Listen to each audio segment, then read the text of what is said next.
ശ്രീകൃഷ്ണ. എല്ലാവർക്കും മാധവത്തിലേക്ക് സ്വാഗതം. 2025 ഡിസംബർ മാസം 7-ാം തീയതി. അന്ന് പൗഷ് മാസത്തിലെ കൃഷ്ണപക്ഷ ചതുർത്ഥിയാണ്. അന്ന് അഘോരത സംഗഷ്ടി ചതുർത്ഥിയായിട്ടാണ് നമ്മൾ ആഘോഷിക്കുന്നത്. ഭഗവാൻ വിഘ്നേശ്വരനെയാണ് അന്നേ ദിവസം നമ്മൾ പ്രാർത്ഥിക്കേണ്ടത്. അന്നേ ദിവസം നമ്മൾ വിഘ്നേശ്വരൻ്റെ അഘോരത രൂപമാണ് പ്രാർത്ഥിക്കേണ്ടത്. എന്താണ് ഭഗവാന്റെ അഘോരത രൂപം? അതായത് എലിയെ തേരാളിയായി സ്വീകരിച്ചിട്ടുള്ളവൻ, അതായത് എലി തെളിക്കുന്ന രഥത്തിൽ സഞ്ചരിക്കുന്നവൻ എന്നൊക്കെയാണ് അർത്ഥം. അങ്ങനെയുള്ള ഭഗവാന്റെ രൂപത്തെയാണ് അന്നേ ദിവസം നമ്മൾ പ്രാർത്ഥിക്കേണ്ടത്. അങ്ങനെ ആ രൂപത്തിൽ ഭഗവാനെ പ്രാർത്ഥിച്ചു കഴിഞ്ഞാൽ നമ്മുടെ ജീവിതത്തിലെ കഷ്ടങ്ങളെല്ലാം മാറുമെന്നും ദുരിതങ്ങളെല്ലാം അവസാനിക്കുമെന്നും ശത്രുക്കളെ നമുക്ക് ജയിക്കാൻ സാധിക്കുമെന്നുമാണ് വിശ്വസിക്കുന്നത്. ഗണേശ ഭഗവാൻ തന്നെ പാർവതീദേവിക്ക് ഈ വ്രതത്തിൻ്റെ മാഹാത്മ്യം ഒരിക്കൽ പറഞ്ഞു കൊടുത്തിരുന്നു. ആ ദിവസം ഭഗവാനെ പ്രാർത്ഥിക്കണമെന്നും സന്ധ്യയ്ക്ക് നമ്മൾ ചന്ദ്രോദയം, ചന്ദ്രനെ കാണുന്ന ആ സമയം വരെ നമ്മൾ ഉപവസിച്ച് പ്രാർത്ഥിക്കണമെന്നും ചന്ദ്രനെ കണ്ടതിനു ശേഷം, ചന്ദ്രന് പൂജകളൊക്കെ ചെയ്തതിനു ശേഷം വ്രതം അവസാനിപ്പിക്കാമെന്നും പറയുന്നു. ഇത് സംഗഷ്ടി ചതുർത്ഥിയാണ്. അഘോരത സംഗഷ്ടി ചതുർത്ഥി. സാധാരണ വിനായക ചതുർത്ഥിക്ക് നമ്മൾ ചന്ദ്രനെ കാണാറില്ല. എന്നാൽ സംഗഷ്ടി ചതുർത്ഥിക്ക് ചന്ദ്രനെ കണ്ടതിന് ശേഷമാണ് നമ്മൾ വ്രതം അവസാനിപ്പിക്കുന്നത്. ഇങ്ങനെയൊരു സംശയം നിങ്ങൾക്ക് ഉണ്ടാകാം, വിനായക ചതുർത്ഥിക്ക് നമ്മൾ ചന്ദ്രനെ കാണാറില്ലല്ലോ, പിന്നെ എന്തിനാണ് ചന്ദ്രനെ കാണണം എന്ന് പറഞ്ഞത് എന്നുള്ള ഒരു ചോദ്യം സ്വാഭാവികമായിട്ടും ഉണ്ടാകും. അതുകൊണ്ടാണ് പ്രത്യേകമായി പറഞ്ഞത്. വിനായക ചതുർത്ഥിക്കാണ് നമ്മൾ ചന്ദ്രനെ കാണാത്തത്. ഇത് പൗഷ് മാസത്തിലെ കൃഷ്ണപക്ഷ ചതുർത്ഥി, സംഗഷ്ടി ചതുർത്ഥി. ഈ വ്രതത്തിൻ്റെ പ്രാധാന്യം ചന്ദ്രനെ കണ്ടിട്ടാണ് വ്രതം അവസാനിപ്പിക്കുന്നത് എന്നുള്ളതാണ്. എന്നിട്ട് ഈ വ്രതത്തിൻ്റെ കഥ അത് പറഞ്ഞു കൊടുക്കുന്നുണ്ട്. അത് ഭഗവാൻ ശ്രീകൃഷ്ണൻ യുധിഷ്ഠിരന് പറഞ്ഞു കൊടുത്തതാണ്. അതായത് രാവണൻ ദേവന്മാരെല്ലാം തോൽപ്പിച്ചതിനു ശേഷം തിരിച്ച് ലങ്കയിലേക്ക് പോകുന്ന വഴി ബാലി ഇങ്ങനെ സന്ധ്യാപ്രാർത്ഥനയിൽ മുഴുകിയിരിക്കുന്നതായിട്ട് കാണുന്നു. ആ സമയത്ത് ബാലിയെ ഒന്ന് ഉപദ്രവിക്കണം എന്നുള്ള ലക്ഷ്യത്തോടു കൂടി ബാലിയെ ആക്രമിക്കാനായി ചെന്നപ്പോൾ ഒന്നും അറിയാത്തവനെ പോലെ ബാലി രാവണനെ ഇങ്ങനെ തൻ്റെ വാലിലിങ്ങനെ ചുറ്റിയെടുക്കുന്നു.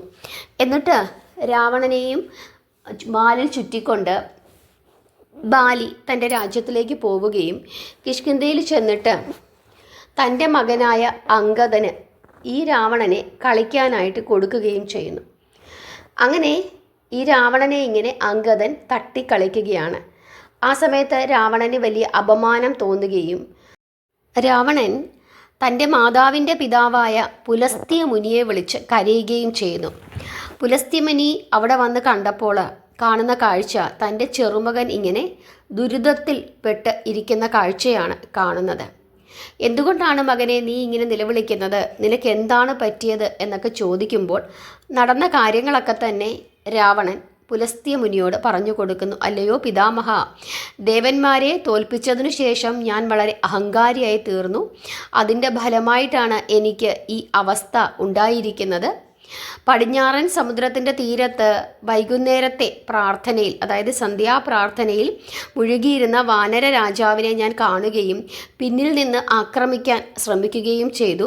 പക്ഷേ അദ്ദേഹം എന്നെ പരാജയപ്പെടുത്തി. എന്നിട്ട് ഇപ്പോൾ എൻ്റെ കഴുത്തിൽ ഒരു കുരുക്കൊക്കെ ഇട്ടിട്ട് മകന് കളിക്കാനായി കൊടുത്തിരിക്കുന്നു. എൻ്റെ ഈ അവസ്ഥ കണ്ടിട്ട് എന്നെ എല്ലാവരും പരിഹസിക്കുന്നു. അതുകൊണ്ട് എങ്ങനെയെങ്കിലും എന്നെ ഈ ദുരവസ്ഥയിൽ നിന്ന് രക്ഷിക്കണമേ എന്ന് അപ്പൂപ്പനോട് പറയുകയാണ്. തൻ്റെ ചെറുമകൻ്റെ ഈ അവസ്ഥ കണ്ടപ്പോൾ പുലസ്ത്യമുനിക്ക് വളരെയധികം സങ്കടം തോന്നുകയും നിനക്ക് രക്ഷപ്പെടാൻ ഒരേ ഒരു മാർഗമേ ഉള്ളൂ, അത് വിഘ്നേശ്വരനെ പ്രാർത്ഥിക്കുക എന്നുള്ളതാണ് എന്ന് പറഞ്ഞിട്ട് വിഘ്നേശ്വരനെ പ്രാർത്ഥിക്കേണ്ടുന്ന പ്രാധാന്യത്തെപ്പറ്റിയൊക്കെ പറഞ്ഞു കൊടുക്കുകയും ഈ അഘൂരത സംകഷ്ടി ചതുർത്ഥി വ്രതം എടുക്കാനായിട്ട് പറഞ്ഞു കൊടുക്കുകയും ചെയ്യുന്നു. അങ്ങനെ അവിടെ കിടന്നുകൊണ്ട് രാവണൻ വിഘ്നേശ്വരനെ പ്രാർത്ഥിക്കുകയും ഈ വ്രതമെടുത്ത് പ്രാർത്ഥിക്കുകയും ചെയ്യുന്നു.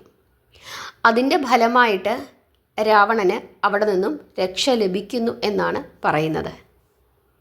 അതുപോലെ വൃതാസുരനെ വധിച്ചതിൻ്റെ പ്രായശ്ചിത്തമായി ദേവരാജാവായ ഇന്ദ്രൻ ഈ വ്രതം അനുഷ്ഠിച്ചിരുന്നു എന്നും അതുപോലെ തന്നെ യുധിഷ്ഠിരൻ ഈ വ്രതം അനുഷ്ഠിച്ചു, ഭഗവാൻ ശ്രീകൃഷ്ണൻ പറഞ്ഞതനുസരിച്ചിട്ട് ഈ വ്രതം അനുഷ്ഠിച്ചു എന്നും പുരാണങ്ങൾ പറയുന്നു. ബാലിരാജാവ് രാവണനെ വെറുതെ വിട്ടതിൻ്റെ ഒരു പ്രധാനപ്പെട്ട കാരണം അദ്ദേഹം ഈ വ്രതം അനുഷ്ഠിച്ചതിൻ്റെ ഫലമായിട്ടാണ് അങ്ങനെ ഒരു സംഭവം ഉണ്ടായത് എന്നും പുരാണങ്ങൾ പറയുന്നു. ആ കഥ നമുക്ക് വളരെ വിശദമായിട്ട് മറ്റൊരവസരത്തിൽ ബാലിരാജാവും രാവണനുമായിട്ടുള്ള ആ ഒരു ശത്രുത, അതായത് ബാലിരാജാവ് രാവണനെ എങ്ങനെയാണ് ഇങ്ങനെ കീഴടക്കിയത് എന്നുള്ള കാര്യം വിശദമായിട്ട് മറ്റൊരവസരത്തിൽ പറയാം. ഇവിടെ എന്തായാലും ബാലിയിൽ നിന്നും രക്ഷപ്പെടാൻ സാധിച്ചത് അദ്ദേഹം ഈ വ്രതം എടുത്തതുകൊണ്ടാണ്, അപ്പൂപ്പൻ പറഞ്ഞതനുസരിച്ചിട്ട് എന്നുള്ളതാണ് നമ്മൾ മനസ്സിലാക്കേണ്ടത്. ഈ ദേവരാജാവായ ഇന്ദ്രനും യുധിഷ്ഠിരനുമൊക്കെ തന്നെ ഈ വ്രതം അനുഷ്ഠിച്ചിരുന്നു എന്നാണ് പറയുന്നത്. എങ്ങനെയാണ് ഈ വ്രതം അനുഷ്ഠിക്കേണ്ടത്? നമ്മൾ പുരാണങ്ങൾ പറയുന്നത് രാവിലെ കുളിച്ച് ശുദ്ധമായി വിഘ്നേശ്വരനെ പ്രാർത്ഥിക്കണം. ക്ഷേത്രദർശനം ചെയ്യാൻ സാധിക്കുന്ന എല്ലാവരും ക്ഷേത്രദർശനം ചെയ്യണം.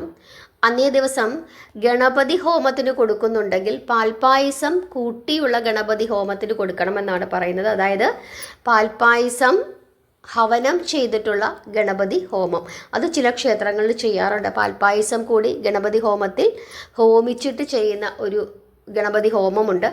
അങ്ങനെ ചെയ്യണമെന്നാണ് പറയുന്നത്. അത് വളരെ ശ്രേഷ്ഠമാണ് എന്ന് പറയുന്നു.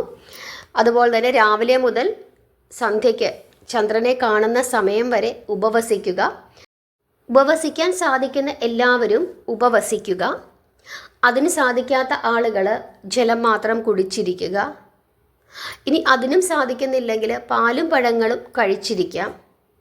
അല്ലെങ്കിൽ അരിഭക്ഷണം മാത്രം ഒഴിവാക്കിക്കൊണ്ട് ഗോതമ്പ്, റാഗി ഇങ്ങനെയുള്ള സാധനങ്ങൾ കഴിച്ചിരിക്കാം. ഒരു നേരം മാത്രം ഭക്ഷിച്ചിട്ട് നമുക്ക് വ്രതം എടുക്കാം. നമ്മൾ നിശ്ചയിക്കുക നമ്മുടെ ആരോഗ്യസ്ഥിതി, അതെല്ലാം ആലോചിച്ചിട്ട് എങ്ങനെ എടുക്കണം എന്നുള്ളത് നമ്മളൊന്ന് നിശ്ചയിക്കുക. അതിനുശേഷം സന്ധ്യയ്ക്ക് ചന്ദ്രഭഗവാനെ കാണണം.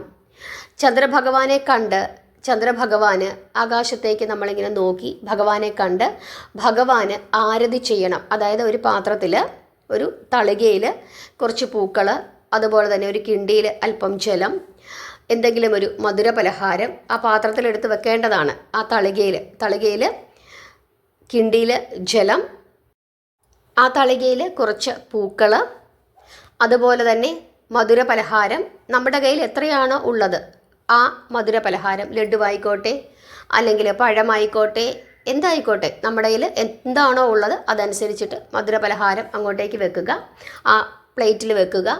പഴങ്ങൾ വെക്കുക. നമ്മുടെ ഇഷ്ടം, നമ്മുടെ കയ്യിലുള്ളത് അതനുസരിച്ചിട്ട് ചെയ്യുക. ഒരു വിളക്ക്, അത് ചെറിയൊരു മൺചിരാത്, ഇത്രയും വെക്കുക. അതിനുശേഷം ചന്ദ്രഭഗവാനെ ഇങ്ങനെ നോക്കുക, ചന്ദ്രഭഗവാനെ പ്രാർത്ഥിക്കുക.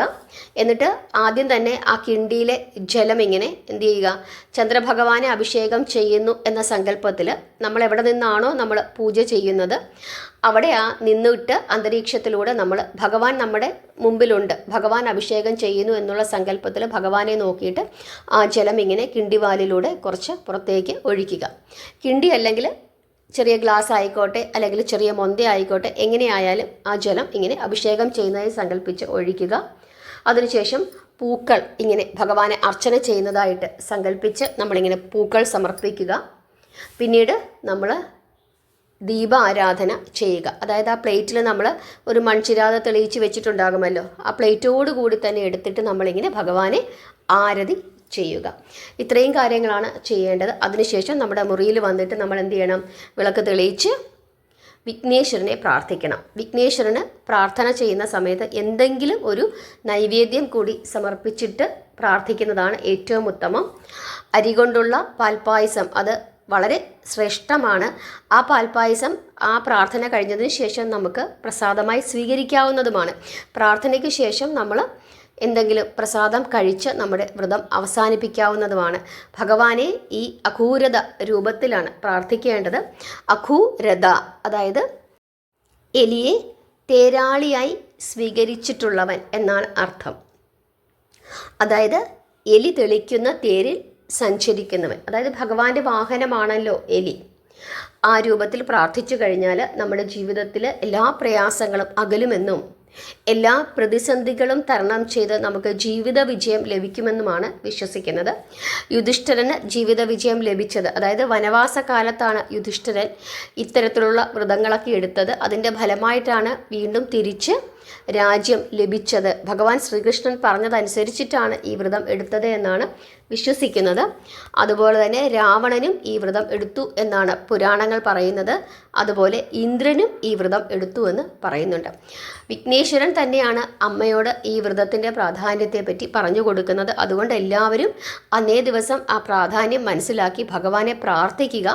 പൗഷ് മാസത്തിലെ കൃഷ്ണപക്ഷ ചതുർത്ഥിയാണ്, ഡിസംബർ മാസം 7-ാം തീയതി.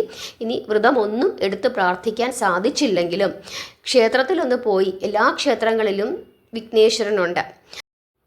ക്ഷേത്രത്തിലൊന്ന് പോയിട്ട് ഭഗവാൻ ഒരു നാളികേരമെങ്കിലും ഒന്ന് ഉടച്ചു പ്രാർത്ഥിക്കാനായിട്ട്, അല്ലെങ്കിൽ അല്പം കറുകമാല മേടിച്ച് ഒന്ന് ഭഗവാന് സമർപ്പിച്ച് പ്രാർത്ഥിക്കാനായിട്ട്, ഇനി അതിനും സാധിക്കുന്നില്ലെങ്കിൽ അല്പം എണ്ണ മേടിച്ച് ഒന്ന് തെളിയിച്ച്, വിളക്ക് തെളിയിച്ച് ഭഗവാനെ പ്രാർത്ഥിക്കാനായിട്ട് ഒന്ന് ശ്രദ്ധിക്കുക.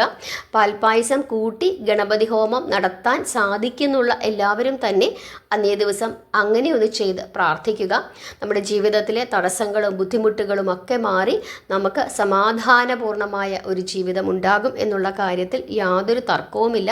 കാരണം പലപ്പോഴും നമുക്ക് ഒരു നല്ല ജീവിതം ഉണ്ടാകാത്തതിൻ്റെ കാരണം, അല്ലെങ്കിൽ സാമ്പത്തികമായിട്ടുള്ള ബുദ്ധിമുട്ടുണ്ടാകുന്നതിൻ്റെ കാരണം, അങ്ങനെ പല പല പ്രശ്നങ്ങൾ കാണും. ഇതിനെല്ലാം കാരണം ചില തടസ്സങ്ങളാണ്. ആ തടസ്സങ്ങളൊക്കെ ഒഴിവായി ജീവിതം മുമ്പോട്ട് കൊണ്ടുപോകുന്നതിന് ഈ ദിവസത്തെ പ്രാധാന്യം മനസ്സിലാക്കി പ്രാർത്ഥിക്കുകയെങ്കിലും ചെയ്യണം. ഓം ഗംഗണപതിയെ നമ എന്ന് പ്രാർത്ഥിക്കാം. ഓം അഘൂരതായ നമ എന്ന് പ്രാർത്ഥിക്കാം. നമ്മുടെ ഇഷ്ടം എങ്ങനെയാണോ അതനുസരിച്ചിട്ട് പ്രാർത്ഥിച്ച് നാമം ജപിച്ച് മുമ്പോട്ട് പോവുക.